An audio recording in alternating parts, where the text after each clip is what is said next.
Wonder Kids, Wonder Kids, we love Wonder Kids. Yeah, we're back. We're back with some more Wonder Kids today as we look at CDM. Hello guys and welcome back to the channel. We're back today looking at some more Wonder Kids for you guys. Here are my top 5 picks for CDM. You might think straight away, Tamaringa is a CDM. Yeah, Tamaringa is a CDM. You'll see why exactly right now, as he is the first one on the pick. I mean, yeah, it looks good there, but you think, look at this instead though. Tackling range and marking range. Even like playmaker possibly, like even a ball winning midfielder in that CDM role. I think everything could be your one being CDM. Honestly, in terms of trying to find a really good CDM who has that pace, these mentals at height as well. Chuck him in CDM. Chuck him in CDM. Honestly, he can do jobs for you. Within this 5-year period, I mean, what more could you expect from Tamaringa really? He'll be a starter, surely at Madrid. You'd think so. A France international starter. He's got 3 caps so far, 1 goal. So you'd expect this to all skyrocket. 20 grand a week he's on. New deal incoming, surely. You expect always to go flying up. I mean, technical wise, there's a few bits here like are lacking for me for a CM. Like I like a CM who can actually make sure he can have a shot. I mean, finishing 8, long shot 7. He shouldn't be shooting. Keep him far away from that goal. So drop him in CDM. Got enough here, that work rate, that vision, so you can get their passes from CDM up the field. Even CDM, guys. He's the one for CDM. So the next one comes in here. You're going to think again, Tango is a centre back. No. Get him in that CDM right again. Another one we can get in CDM. You could, don't get me wrong, if you're amazing centre back, he'll be an amazing centre back. Got enough pace about him. Good tackling stuff, but I mean, they're not high enough for me at the moment in terms of being a centre back. So I mean, train him as a CDM. There's enough there, and again, the passing range. His passing range is equal to his tackling range. I mean, ball playing defender, yeah, possibly, but I think more. Get this guy into CDM with that first touch, got enough height. You can get him forward, fill them across like set pieces as well. Tango could be an amazing CDM. Some questionable ones on this, like maybe you're thinking he's turning a CM and a centre back into set CDMs. Do it.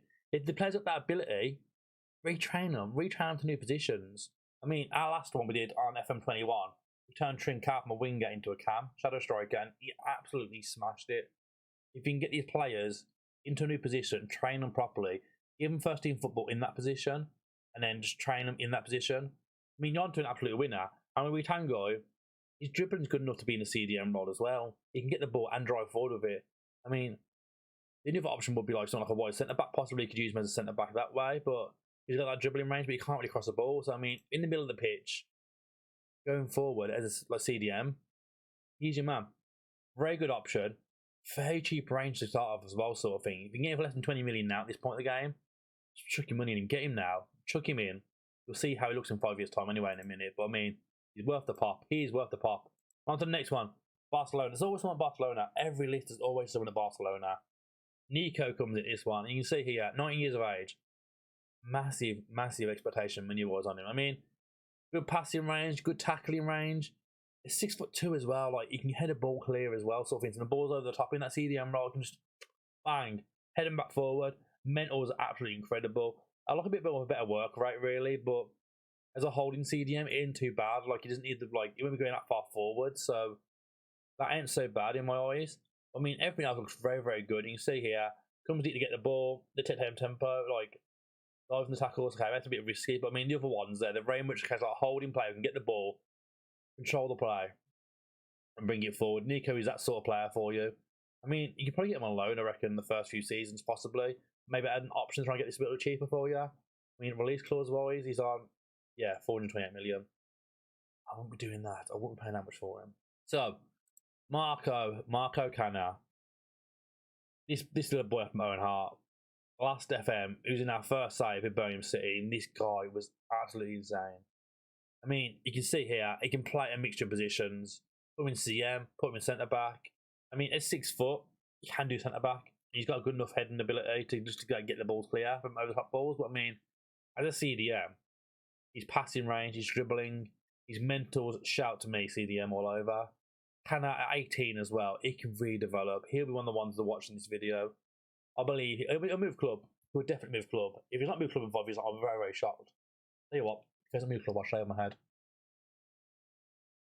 Nah, But seriously, very good player. Worth watching, Marco Canna. I mean, such a cheap range as well, at an early age in the game. Grab him in, get him that first team football. Whether it means if you're a big club, loan him out and get him first team football for 2-3 seasons, or you're a smaller club, get him straight in your first team. Get him straight in there. Marco Canna, everyone. We go to our last one. Back to Spain we go. Bena Troyentes. If that's pronounced right. If it was pronounced right, let me know in the comments down below. What do you reckon? I mean, again, he's not going to be that more defender option. Like, he can't play centre back like the other ones. This one is a CDM, out and out. 14 tackling, 12 marking. He can even finish a ball at 12 as well. So you could play him in CM. Like, he's not that bad.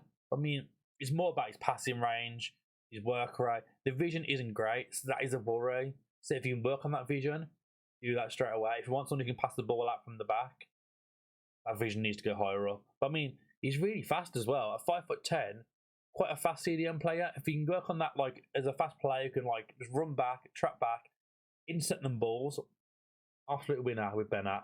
An absolute winner. And again, another quite cheap fee. Release clause wise, 10 million as well. £10 million you can get this boy for at the age of 19. A worthy investment. Definitely a worthy investment. We're at that point now where we're going to fast forward 5 years into the future and see how these boys develop, where they've moved to, and what's been happening in their careers. We'll see in 5 years.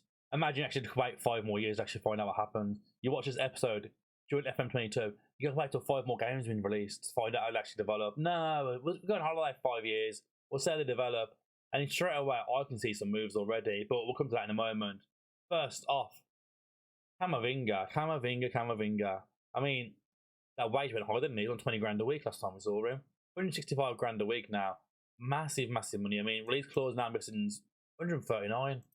I mean, again, it's less than the valuation for him, so you can get him for less than that, which, okay, that's a bonus, but I mean, still have a lot of money, but look how good he's got on though, man. I mean, I still reckon, though, CDM all round for him.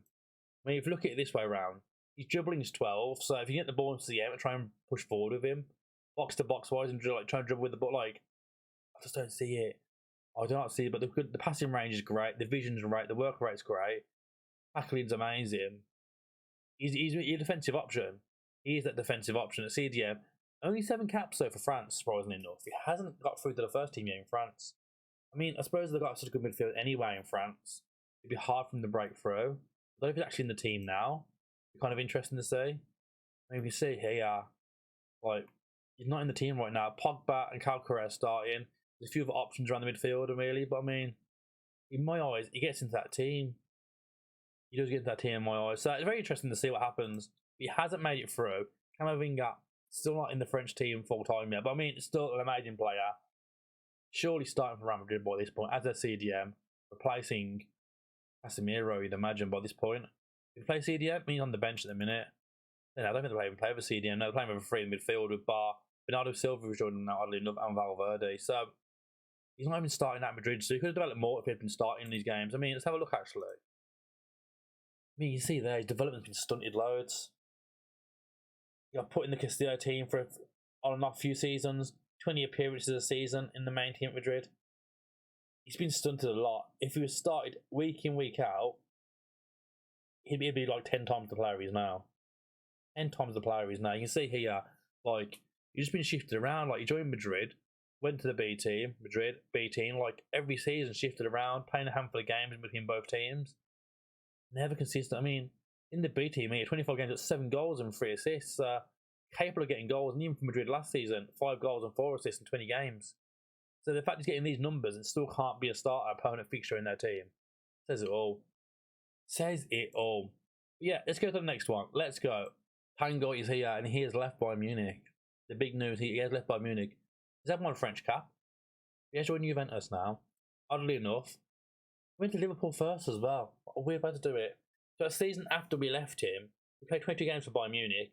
Went to Liverpool for 16.75 million. Played a full season there. Kind of dropped off, but look, didn't get no game time for like 2 seasons. And then 27 million moved to Juventus. So not bad for him. He's been around big clubs the entire time, but again, it wasn't getting consistent game time. So development wise, I mean, he's doing fairly decent still.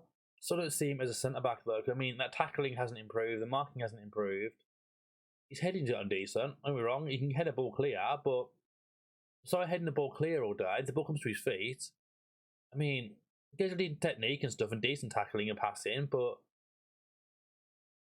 I don't know. I still see him in this role, in the CDM role, honestly. The passing's great, the vision's great, great work rate, composure. I mean, in that ball up field, he can be great there. He can do both jobs, let's face it. He can play both positions very, very well. It's up to you guys. You guys leave a comment down below. What do you reckon? Is Tango a centre back or a CDM in your eyes? I still prefer him as CDM personally, just because of that first touch and that passing range. I mean, centre back, he can do a very good job there still. I mean, he's 6'2", he's got good jumping reach, just the tackling's a bit too low for me. You can't be a starting centre back for a Champions League side. 13 tackling, it's just not going to be good enough. It's not going to be good enough. On to the next one, Nico. Nico has left the room. No, he has left Barcelona. He went to Fiorentina. I mean, has been anywhere else on the way? 11.75 million. I mean, we saw his massive release clause prior to Barcelona. Absolutely massive. Said there's no way of paying that. 11.75. So I mean, you see here, Barca just didn't play him. He's been sat there for years doing nothing. I say that, I played for Barca B for the entire season. 10 goals, 10 assists. You'd think that'd be enough, surely, to warrant some game time. Nah, it wasn't. Sat around doing nothing here. Fiorentina came in, and he's been a start for Fiorentina every season. You can see here, like, he's bagging goals, he's getting good assists every season, hitting over 7 average ratings every season. I mean, in terms of his actual development now, like, he looks insane. He looks so good. I mean, the valuation range between 28 million and 83 million's a bit of a wide margin, really. Anywhere between the 60 odd million margin, like, no, it's like, narrow it down a bit. Narrow it down. I mean, he's not the fastest of players going forward, but I mean, you don't need to go forward. He can be that holding person in that CDM role. Mentals, physicals look absolutely incredible. Tackling still very good. Passing range, like that, go with his vision.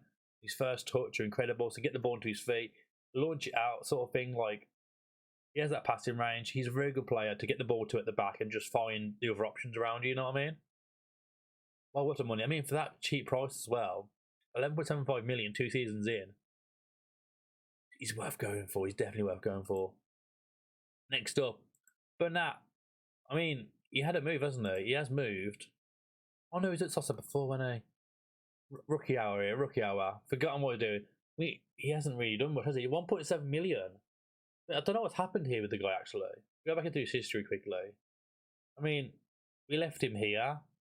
He's been like bouncing around the B and C teams, not getting first team football, really. He's barely played games. Like, he's played less than 100 games in 5 years. Absolutely incredible. Like, he hasn't been playing any football. I mean, he hasn't really developed. He's just shocking off me. I thought he'd get a chance at Sociedad, at least loan him out, but I mean, he still looks very good at 24 years of age. Like, get him in a championship team, he'll be incredible still. So, it's very weird to see that it hasn't developed. Bit of a shame, really, because like, he looked incredible at the start of this video, and now we're here. It's like, he hasn't really changed much. He hasn't been used at all. Hasn't been utilised. So, an interesting one to see, like, where it all went wrong for him. And for 1.7 million, I'd take him down the championship, definitely. So, worth keeping an eye on for, like, if you're doing the smaller saves in the championship, or I don't know about League One. I think League One might be a stretch because 30.5k, you're going to be struggling. But championship team or a lower league Premier League team, definitely worth a shout. As we go to our last one, Marco Cana, and he did get that move. We did say he'd move club. I mean, we got a free transfer, the Troyes. Interesting again, like, Anderlecht just wasn't playing him. Had a good season at Troyes, played 13 games there, and then that was it though. Again, another interesting one. It hasn't really developed to the plan that we thought it would do. I mean, he still looks like he could be a good player, but when we saw him at 18 years of age, he looked absolutely incredible, and the wall was at his feet. He's had 0 caps for Belgium. Hasn't got anywhere near it, to be fair, and just looks a very bang average player now at this point. Didn't get the game time, but again, the point of these videos are just to give you an idea of what these players look like and how they can develop. It doesn't mean they're all going to develop great within these videos. It's worth trying them out yourself to see how they develop, because you can't guarantee it when you put a game into holiday mode for 5 years and see how they look 5 years down the line. You just can't guarantee it. I mean, if I was to go through it and sign 5 players every time and play 5 seasons with them playing first team football, you might get a better idea of it. But I mean, there's no guarantee it's going to work for everyone as well either, is there really? Plus, if you're playing 5 players in the same position, we can't do that, can we? 5 left backs all on the pitch at the same time, sure. That's fine. It's not going to work, is it? But yeah, that'll be the end of today's video. 5 Wonder Kids, 4 CDM. Give you some ideas. I mean, look at the pretty likely ones here, like the cheaper options. You get them early on before the 5 years. They can develop. You just got to give them that game time. As always, play your kids, get on playing football. Thanks for watching. We'll see you next time for another Wonder Kids video.